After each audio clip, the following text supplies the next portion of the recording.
자, 이제 오늘 오후 본문 시간까지는 짐승의 피를 속죄하는 것이고, 그 다음부터 이제 이걸 뛰어넘으면 이게 그러니까 시브리 기자가 낱낱이 말할 수 없다. 굉장히 복잡한 설명인데 그것을 제가 지금 이렇게 나누어서 지금 4시간에 걸쳐 이렇게 말씀을 드리고 있는데, 이걸 뛰어넘으면 이제는 그 피 뿌릴 때 그 피가 짐승의 피가 아니라 그리스도의 피, 예수의 피. 그래서 옛 언약은 사라지고 새 언약이 들어오게 되는 과정입니다. 이제 세 가지 속성 가운데 마지막 십계명의 오늘 오후 시간에 두 번째인데, 자, 두 번째 다시 모세가 시내산 해발 2245m짜리 고지에 다시 또 올라갑니다. 두 번째 십계명을 받아 내려오기 위해서 올라가는 장면, 성경에 이렇게 묘사되고 있는데요. 자, 출애굽기 34장부터 볼게요. 여호와께서 모세에게 이르시되 너는 돌판 둘을 처음 것과 같이 다듬어 만들라. 내가 깨뜨린 처음 판에 있던 말을 내가 그 판에 쓰리니, 모세가 돌판 둘을 처음 것과 같이 깎아 만들고 아침에 일찍 일어나 그 두 돌판을 손에 들고 여호와의 명령대로 시내산에 올라가니, 모세가 여호와와 함께 40일 40야를 거기 있으면서 떡도 먹지 아니하였고 물도 마시지 아니하였으며, 여호와께서는 언약의 말씀 곧 십계명을 그 판들에 기록하셨더라 써 있어요. 자, 여기 제가 전체 34장의 두 번째 십계명 받기 위해서 올라가신 장면을 중간중간에 문맥만 연결되도록 이렇게 28절까지 세 포인트를 찍어서 이렇게 여러분들에게 읽어드렸는데, 저 구절을 통해서 모세가 읽어보면 그런 느낌이 들어요. 아, 내가 이거 괜히 깼다. 그때는 금송아지 보고 너무 열받아가지고 세상에 이럴 수가 있나 뭐 이래갖고 막 던져서 깼는데, 여러분 솔직히 그런 거 있잖아요. 그때는 성질이 그냥 머리까지 나도 도저히 이 말 안 하면 안 될 것 같아서 그냥 팍 터뜨려 버려.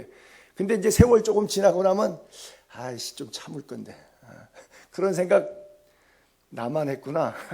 여러분은 한 적 없구나. 표정 보니까 나 혼자 했어. 모세가 그랬을 것 같아요. 왜 그러냐면 거기 세 토막을 냈는데 그 세 가지 이유가 뭐냐면, 돌판 둘을 처음 것과 같이 다듬어 만들라 그랬어요. 자, 3500년 전 석공 기술이 발달이 안 됐잖아요. 근데 자기는 봤으니까 다른 사람 몰라도 최소한도 모세 자기는 알잖아요. 하나님이 나보고 만들라 그랬으니까, 나이 80이 넘은 노인네가 평소 석공 출신도 아닌데 산에 가서 깨잖아요. 깨다가 결이 잘못 만지면 거의 다 만들어졌다가 그냥 팍 금갑뼈면 다시 가고 다시 하고 수태 고생했을 것 같아요. 그렇잖아요. 그것을 다듬고 깎고 만들어야 돼요. 자, 두 번째는 이것을 들고 올라가야 돼. 먼저는 하나님이 만들어서 그냥 주니까 하산할 때 갖고 내려오는 거하고 등산할 때 갖고 올라가는 거하고 무게감이 달라요. 깎고 만들고 다듬는다고 고생 쎄 빠지게 했는데, 두 번째는 80 넘은 노인이 이 무거운 돌을 2200 해발 고지까지 등산을 해야 돼. 돌을 들고 해. 맨몸으로 올라가도 숨찬데. 여러분, 저는 가끔 가다가 지하 2층에다가 차 대면 지하 1층에 차 댈 때는 그냥 엘리베이터 타는데, 어떤 때 2층에 되면 일부러 걸어서 올라와요. 그러면 제 나이에도 3, 4층에 쉬었다 와야 돼요. 양해해 주시기 바랍니다. 삼가 조의를 표합니다. 그래요. 뭐 다리도 뻑적지근하고 숨도 차고 그래요. 그래서 조금 한번 훅 하고 이렇게 올라오거든요. 이건 장난하는 건데도 그런데 그 돌을 들고 해발 2200고지를 올라간다. 올라가면서 낑낑거리면서 뭐 생각했겠어요? 아이씨 괜히 혈기 부려갖고 이 생고생하네. 얼마나 후회했을까요? 많이 후회했을 거예요.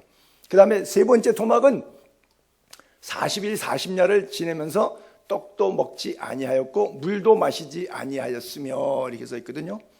여러분 32장 전에 모세를 불러서 올라가라는데, 저 이제 34장인데 먼저 올라갔을 때 성경에 보게 되면 금식했다는 구절이 없어요. 만나를 먹었어요. 모세가 산속에서 만나를 먹었다고요. 근데 이때는 그건 제가 성경 해석의 추측론이에요. 하나님이 안 줬어요. 즉 모세의 영역에는 미안하지만 만나가 안 내렸을 것 같아요. 그러니까 하나님의 신비의 영역에 와 있는 모세한테는 만나를 안 주고 밑에서 금송아지 만들고 죄질 때는 걔네들은 그냥 만나 주는 거예요. 난 참 하나님이 이해가 잘 안 돼. 주의 종에게는 만나를 안 주고 생으로 금식시키고 저 밑에서 금송아지 만들고 아주 그냥 저건 금식시켜야 될 것들은 하나님이 풍성하게 여전히 사랑으로 만나를 또 주시는 거예요. 햇빛과 비를 주시는 거예요. 악인에게도 햇빛과 비를 주시는 거예요. 그래서 여러분 시편의 다윗이 느낀 거예요. 행악자를 인하여 불평하지 말라. 할렐루야. 우리는 행악자 때문에 마음이 불편스러워. 나는 열심히 해도 하나님이 잘 안 도와주시는데 저 인간은 죄만 짓고 돌아다니는데 잘 먹고 잘 살아. 아주 뭐 배가 아파 죽겠어. 행악자를 인하여 불평하지 말래. 왜?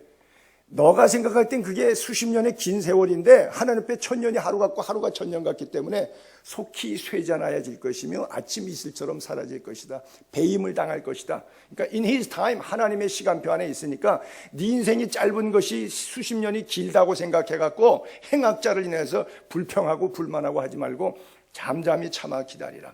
그래서 거기서 온유한 자에 대한 메시지가 나오죠.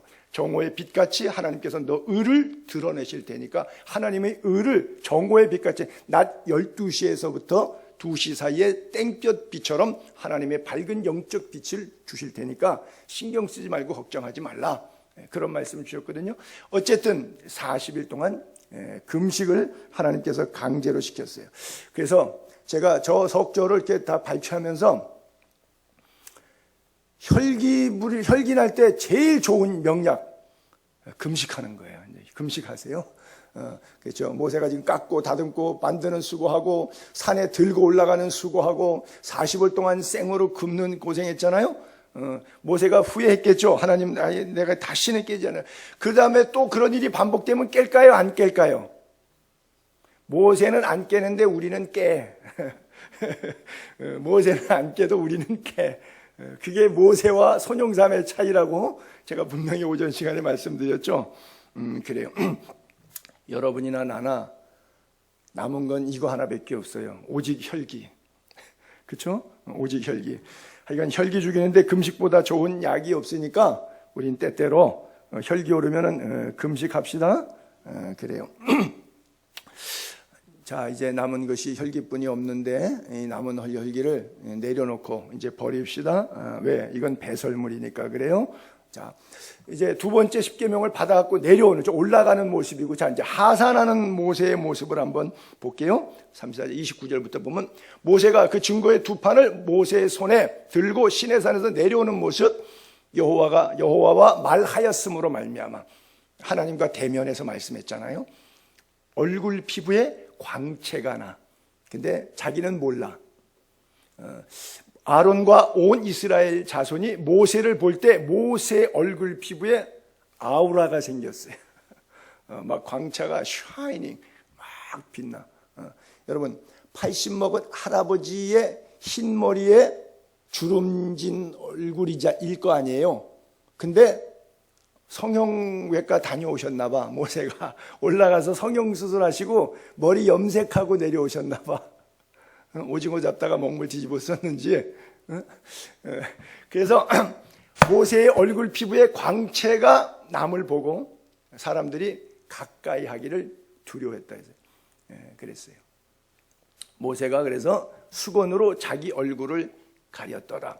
요 구절을 내려오는 요 때의 얼굴의 광채를 구절을 이제 사도 바울이 고린도 교회 영적인 직분 얘기할 때 저거를 받아다가 그대로 비유로 메시지를 주었어요. 여러분 피부과 물론 나이 먹었을 때 뭐 피부과 다니는 거 나쁜 건 아니지만 성경을 더 많이 읽으세요. 그럼 피부가 좋아져요. 할렐루야. 우리 교회 주보에 나오는 성경 읽기 표대로 그대로 읽으시고, 물론 지금 성경 통독하는 사람들은 또 읽는 분량들이 있지만, 그래서 날마다 그 분량들을 읽어 나가는데 서로 이렇게 단톡방에서 읽었다고 이렇게 자기가 올리는데, 우리 김기철 장로님이 항상 1번이야. 뭐 새벽 5시, 6시면 올라와. 이분은 아마 전날 읽고 주무시나 봐. 하여간 1등 안 하면 직성이 안 풀리시는 분이에요. 적어도 장로님이 그 정도는 돼야지. 그래야 장로감 되죠. 자, 보세요. 고린도후서 3장 보게 되면 이 이야기를 얼굴 피부 광채 얘기를 직분론으로 잘 각색했는데 여러분들의 직분에 있어서 이걸 굉장히 공부를 잘할 필요가 있어요. 그가 또한 우리를 새 언약의 일꾼으로 삼았어요. 제2의 모세, 쉽게 말해서 우리를 제2의 모세, 새 언약의 일꾼 되기에 만족하게 하셨으니, 지금 모세는 율법 조문으로 했지만 우리는 율법 조문으로 하지 않고 오직 영으로, 성령으로, 예수 그리스도의 영으로 했다 이거예요. 그러니까 율법 조문은 다 지켜도 구원 못 받아 죽는 거예요. 근데 영은, 성령, 은혜의 영은 살리는 거예요. 율법은 죽이는 거고 은혜는 살리는 거예요. 그래서 돌에 써서 새긴, 이거 십계명 얘기하는 거예요. 비유로. 돌에 써서 새겼던 그 죽게 하는 율법 조문, 돌판 2개 십계명. 이 직분도 영광이, 여러분 십계명 자체도 영광스러운 거잖아요. 그게 뭐 영광스럽지 않은 건 아니죠. 그 자체도 굉장히 영광스럽지만 이스라엘 자손들은 모세의 얼굴에 없어질 영광 때문에도 얼굴을 주목하지 못했어요.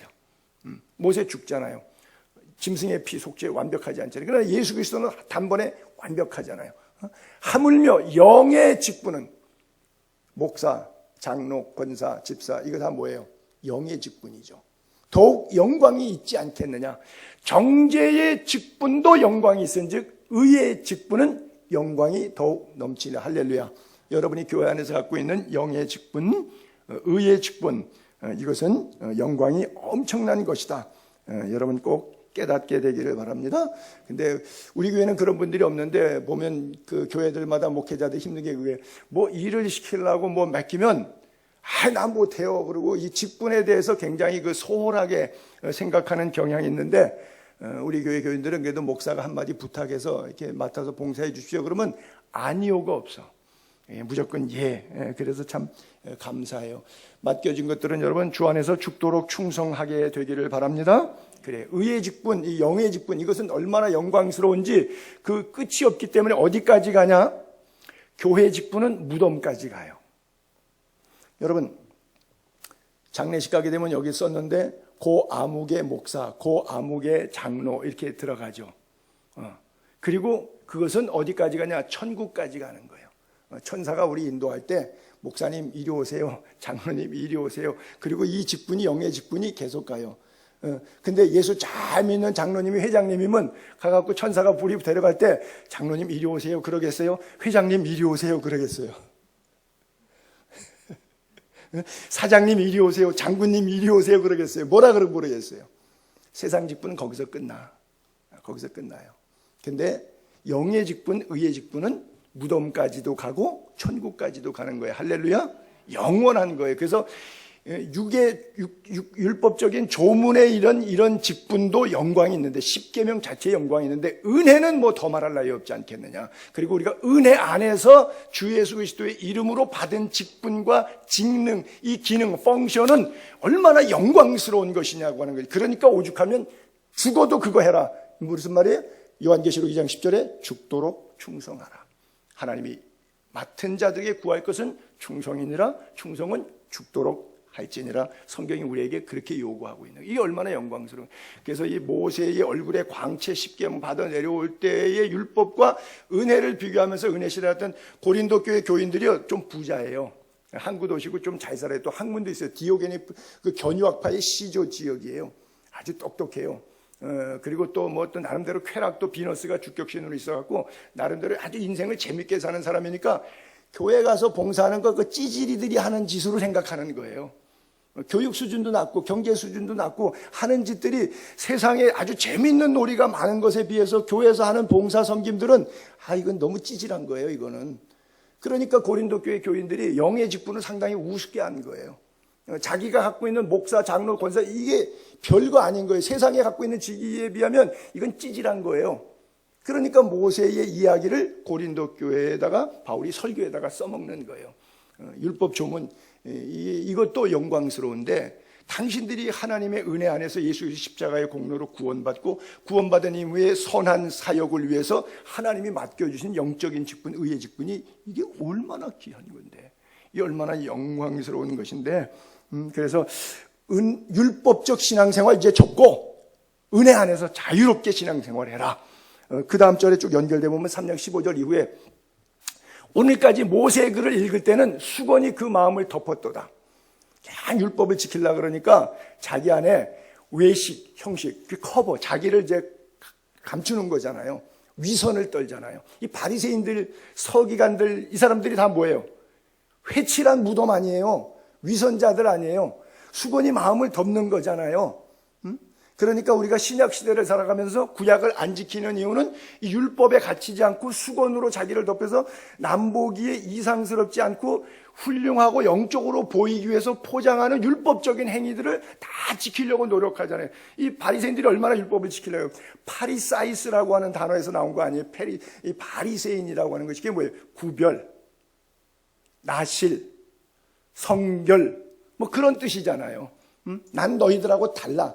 너희들이 먹는 건 난 안 먹고, 너희들이 가는 곳 안 가고, 너희들이 보는 곳 난 안 보고, 이렇게 자꾸 수건으로 카바링해서 나는 경건한 사람이라고 모세의 글에 빠져서 자꾸 수건으로 덮는 거예요. 근데 16절, 그러나 언제든지 every time 2000년 뒤 예수 그리스도가 십자가를 통해서 휘장을 찢었기 때문에 속죄소에 1년 한 번 짐승피가 고 대제사장만 가는 게 아니라 만인 대제사장설에 의해서 찢어진 휘장 속에 everybody all together 누구나 다 들어간다. 언제든지 주께로 돌아가면 그 수건이 벗겨지리라. 휘장이 찢어져서 성소와 지성소의 구분이 없고 유대인과 이방인의 구분이 없고 제사장과 일반인의 구분이 없고 제사장과 대제사장의 구분을 없애셨어요. 주께로 돌아가면. 그래서 주는 영이시니, 하나님은 영이시니 예배하는 자가 영과 진리로 예배할지라. 사마리아 우물가의 여인에게 주님 말씀하셨던 예배의 진수, 예배의 정수, 하나님이 영이, 주는 영이시니 육에 매여 있지 않다는 거예요. 율법에 매여 있지 않다는 거예요. 은혜 안에 자유함이 있다는 거예요. 진리는 자유케 하는 거고 예수 그리스도는 길이요 진리요 생명이에요. 주의 영에 계신 곳에는 자유가 있느니라. 할렐루야. 신앙생활이 은혜 안에서 자유롭기를 바랍니다. 우리가 다 수건을 벗은 얼굴로 거울을 보는 것 같이 주의 영광을 보매 그와 같은 형상으로 변화하여 exchange like Jesus Christ. 내가 바뀌었어요. 나 인간 손형삼이 예수 그리스도 영이 내 속에 임하니까 하나님의 형상이 회복이 된 거예요. 인간을 만드실 때 하나님의 형상 되는데 죄 때문에 하나님의 형상이 일그러지고 깨지고 보라큰댔어요. 근데 예수 그리스도가 나를 치유하셔서 잃어버렸던 하나님의 형상을 내가 다시 회복하게 된 거예요. 그와 같은 형상으로, 그와 같은 그가 누구예요? 그가 누구예요? 예수 그리스도잖아요. 주님이잖아요. 주님과 같은 형상으로 변화해서 영광에서 영광으로, 알파와 오메가, 시작과 끝에서 모든 영광의 마지막 그 순간까지 천국까지 이르리니 곧 주의 영으로 말미암음이니라. 할렐루야. 그래요. 주의 영으로 오직 예수, 오직 예수. 자, 그래서 이 십계명 돌판에 쓰셨는데 하나님이 인간에게 글을 쓰신 게 구약에 2번 있고 신약에 1번 있죠. 첫 번째는 그 다음 장면에 올라보시면 출애굽기 20장에 십계명을 주신 게 하나님이 이렇게 손으로 써서 주신 게 1번 있고요. 두 번째는 다니엘서 5장에 메네메네 데겔 우바르신 벽에서 손이 나와서 하나님의 손이 직접 쓰신 적이 1번 있고요. 마지막 세 번째는 요한복음 8장에 예수님이 현장에서 간음하다 잡힌 여인 데려왔을 때 땅에다가 글을 2차례 쓰신 적이 있어요. 자, 그러면 성경에 보니까 하나님이 우리에게 글을 직접 써주신 게 3번 나오는데 구약에 2번 나오고 신약에 1번 나오는데 구약에 2번은 다 율법이에요. 정죄하는 것, 내용 자체가 정죄, 율법적 고소예요. 그리고 신약은 내용이 없어요. 없는 게 아니라 몰라요. 왜 십계명도 내용 알고 메네메넬 테겔 우바르신도 뜻이 있어요. 해석이 되니까 다니엘이 풀었으니까 성경에 있다가 볼 거 있어요. 근데 예수님은 땅에다가 쓰셨다고만 써있지 뭘 썼는지는 내용이 알 길이 없어요. 그래서 제가 제일 궁금한 거예요. 제가 키가 크니까 오직 궁금합니까? 죽으면 제일 먼저 그거 물어보려고 그래요. 예수님 만나면은 예수님 뭐라고 썼어요? 뭐라고 썼어요? 퀴즈 뭐라고 썼을까? 참 궁금하죠. 나 혼자만 궁금해. 자, 다니엘서 5장 볼게요.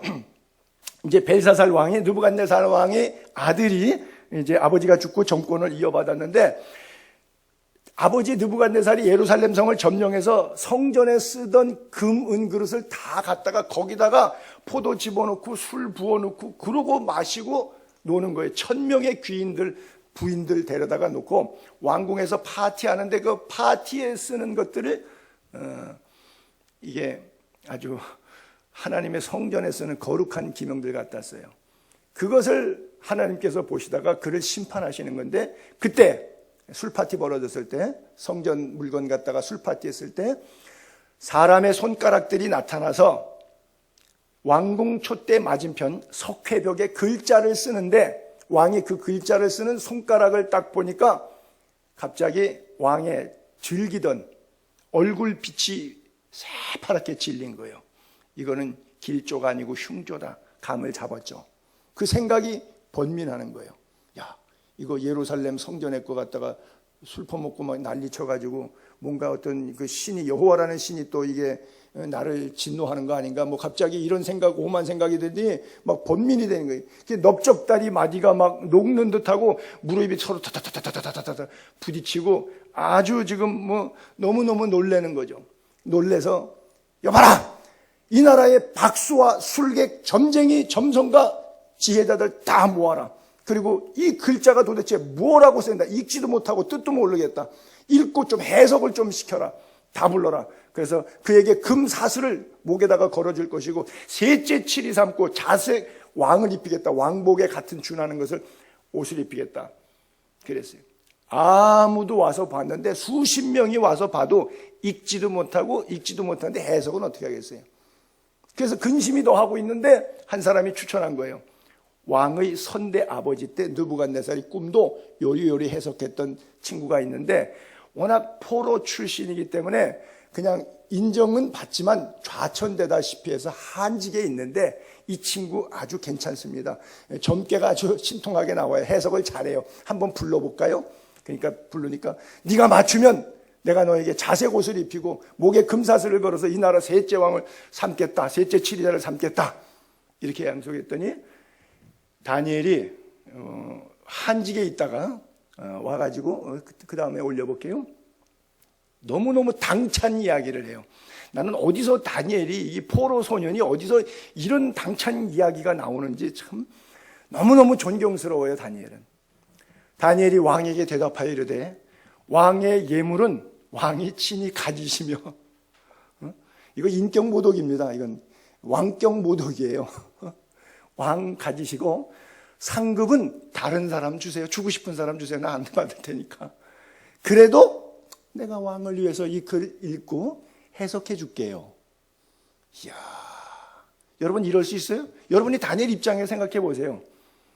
적어도 세상을 향해서 이 정도 표할 줄은 알아야지. 교회 와서는 목소리 높여서 쌈박질하고 세상에 나가서 세상 사람들한테 기눌려갖고 쫙서도 몇 포고 앉아있는 우리들의 모양새나 세상에서는 겸손히 주어진 일을 작은 일에 충성하면서 섬기고 있다가 때가 되면 하나님께서 자리 세우니까 그 자리에서 하나님의 영광을 드러내는 다니엘의 모습이나 달라도 너무 다르죠. 다니엘이 생각한 거예요. 야, 네가 왕이라고 지금 돈 몇 푼 자리 임직 이것 때문에 날 가지고 놀라고 그러는 모양인데 너는 오늘 죽어. 네가 지금 오늘 나라가 망해서 너가 죽는데 무슨 네가 임명하는 자리가 뭐가 다른 적군이 오면 그 자리에 앉은 신하들은 다 목 날라가.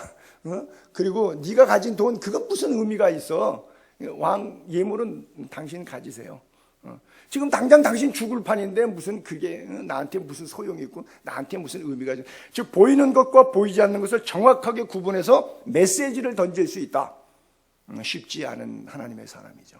오늘 이 시대를 살아가면서 우리가 이런 구절을 보면 정말 예수를 어떻게 믿어야 하는가, 뭐가 중요한 것인가를 어떻게 발언할 수 있을까, 그렇죠? 그러면서 설명을 해요. 당신 왕의 부친 느부갓네살이 너무 잘 나가니까 금머리 진상이니까 교만해갖고 하나님을 업신여기니까 하나님께서 쳐버려서 들나귀처럼 돼가지고 소처럼 들에서 풀 먹고 이러고서는 살다가 나중에 잿더미 속에서 회개하고 돌이킨 거 알지 않느냐. 왜 왕이 폐위가 돼갖고 들짐승처럼 느부갓네살이 한때 그렇게 살았느냐. 당신 아들이니까 아버지가 그런 거니까 부왕이 어떤 모습이었는지 봤는데 당신 이러면 안 되지. 어떻게 감히 성전 기명 갖다가 이렇게 쓸 수가 있어. 다니엘서 5장 22절에 다니엘이 벨사살 왕에게 야단치듯이 이렇게 말하죠. 벨사살이요, 왕은 그 아들이 돼서 그거 다 알고도 아직도 마음 낮추지 않고 도리어 자신을 높여 하늘의 주제보다 하나님보다 더 높으려고 그러고, 그의 성전 그릇 왕 앞으로 가져다가 왕과 귀족들, 왕후들, 후궁들 다 그것으로 술 마시고, 왕이 또 보지도 못하고 듣지도 못하고 알지도 못하는 희한한 뭐 금, 은, 구리, 쇠, 나무, 돌 이따위로 만든 신상들에다가 우상경배, 찬양, 노래 부르고 앉았고, 도리어 왕의 호흡을 주장하시고 왕의 모든 길을 작정하시는 하나님께는 영광을 돌리지 않아요. 그러므로 그의 앞에 손가락이 나와서 이 글이 나온 이유가 바로 이런 일 때문입니다. 네 가지 죄를 적시하죠. 마음을 낮추지 아니하고, 왕으로서 육적으로 교만할 때까지 교만한 거죠. 또 두 번째, 자신을 하늘의 주제보다 높여 영적으로 또 교만한 거죠. 신상들 찬양하고 우상 숭배한 거죠. 하나님께 영광 돌리지 않았다. 인간의 존재 목적은 하나님의 영광이에요.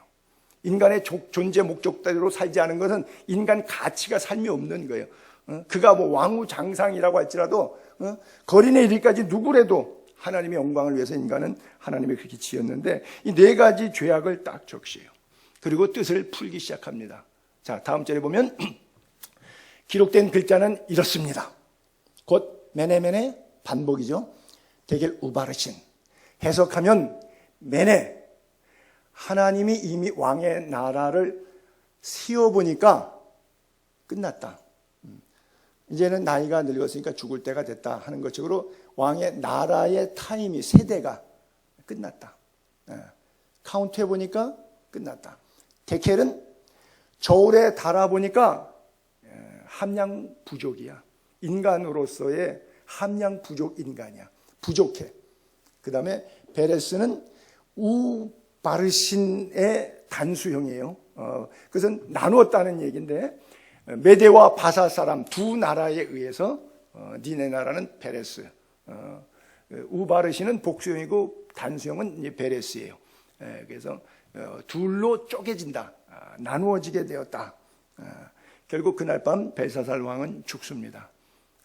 희한하고 62세 됐던 다리오 왕이 그날 쳐들어와 가지고 이 바벨론을 점령해 버리는데, 신기하게도 예언은 저 벨사살 왕이 이거 풀면 셋째 치리자를 삼겠다는데 지는 죽어버렸으니까 셋째 치리자 삼는 의미가 없는데, 다리오가 정권 딱 잡고 나니까 사태 파악이 되잖아요.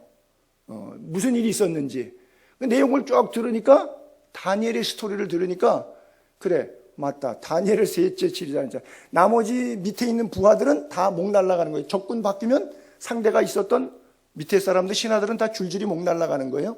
근데 다니엘은 목을 안 날리고 잡아서 자기 나라 셋째 치리자를 써요. 그래서 120도, 우리 조선 남한 8도라 그러는데 바벨론의 영역이 하도 크니까 120도가 있는데 거기에 3명의 총리 세우고 3명 총리 가운데 대표국이 다니엘이, 그 위에 왕이 있는 거예요. 그 위에 이제 고레스도 다리오 왕도 이 다니엘의 사자굴 사건이 있죠. 어쨌든 사자굴 사건의 연결이 아니라 오늘은 지금 메네메네 데겔 우바르신 얘기하다 보니까 자, 거기까지.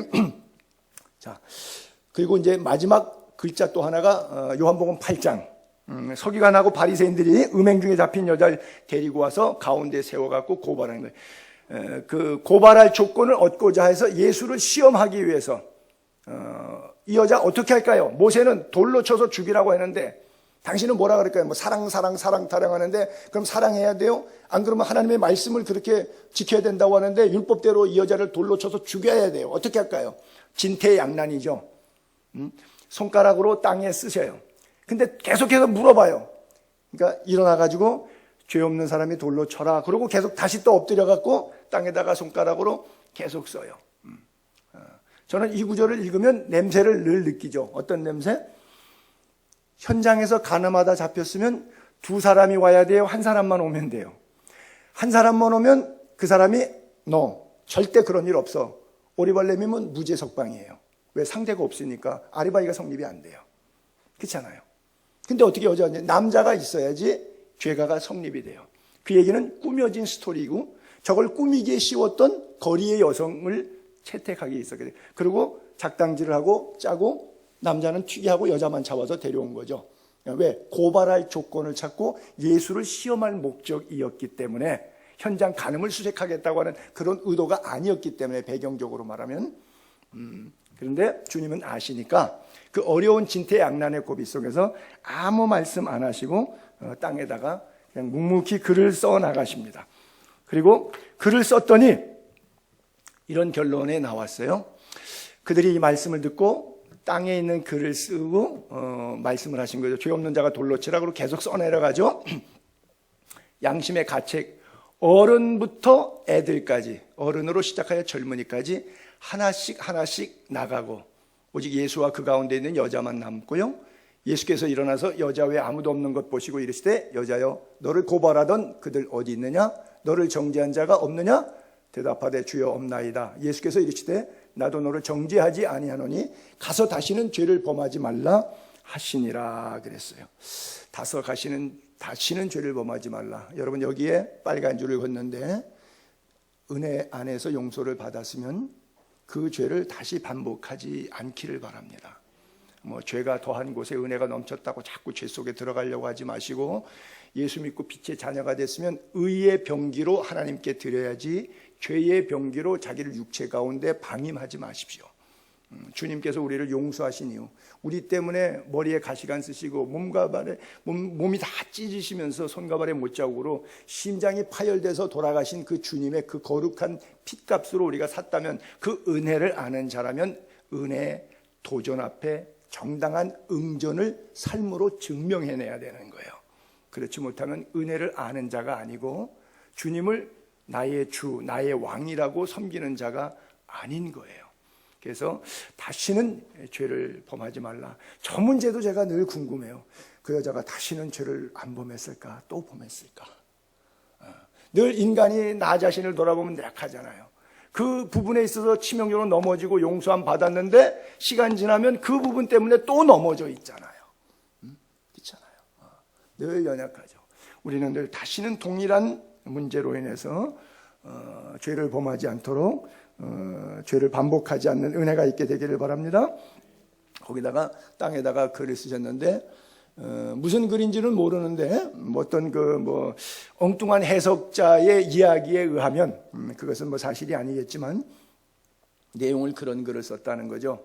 몇 월 며칠 누구는 어디에서, 몇 월 며칠 누구는 어디에서. 왜냐면 이 여자가 자체가 창녀고 거리 여자니까, 동네 마을 사람들이 다들 즐겼던 여자니까 보통 남자들은 다 이 여자와 관계성이 있었다는 얘기죠. 그러니까 몇 월 며칠은 누구는 어디에서, 몇 월 며칠은 누구는 어디에서, 그러니까 자기 이름 나오기 전에 하나씩 전부 36개 도망갔을 것이다 라고 하는 그런 엉뚱한 해석이 있는데, 이 해석은 하여간 몰라요. 뭐라고 썼는지는. 제가 그래서 죽은 다음에 제일 먼저 주님 앞에 가서 물어볼 거예요. 자, 어쨌든 말씀을 결론을 맺으면서 이 세 가지의 속죄소 안에 있는 물건, 십계명, 아론의 쌍난 지팡이, 만나, 이게 율법적으로 우리들이 어떻게 신앙생활을 하고 있는가 하는 모습을, 그가 담고 있는, 물질이 갖고 있는 속성, 그 스토리가 우리를 율법적으로 고소하고 있다는 거예요. 그래서 그것이 추하기 때문에, 우리들 신앙의 삶이 추하니까 거기다가 피를 뿌리라는 거예요. 왜? 그건 너무 추하니까. 10계명으로는 율법을 얻을 육체가 없는 거예요. 탐심은 우상숭배다. 제1계명 자체가 넘어가잖아요. 형제를 미워하면 이미 살인한 자니라. 여자를 보고도 음욕을 품으면 이미 간음하였느니라. 이미 10계명 안에서 재해석될 때 율법을 뛰어넘어 현대적인 면에 있어 예수님의 설교에 있어서 우리가 하고 있는 거, 탐심, 형제 미워하는 거, 음욕을 품는 거, 이거 다 율법적으로는 이미 결론이 범죄했다는 거예요.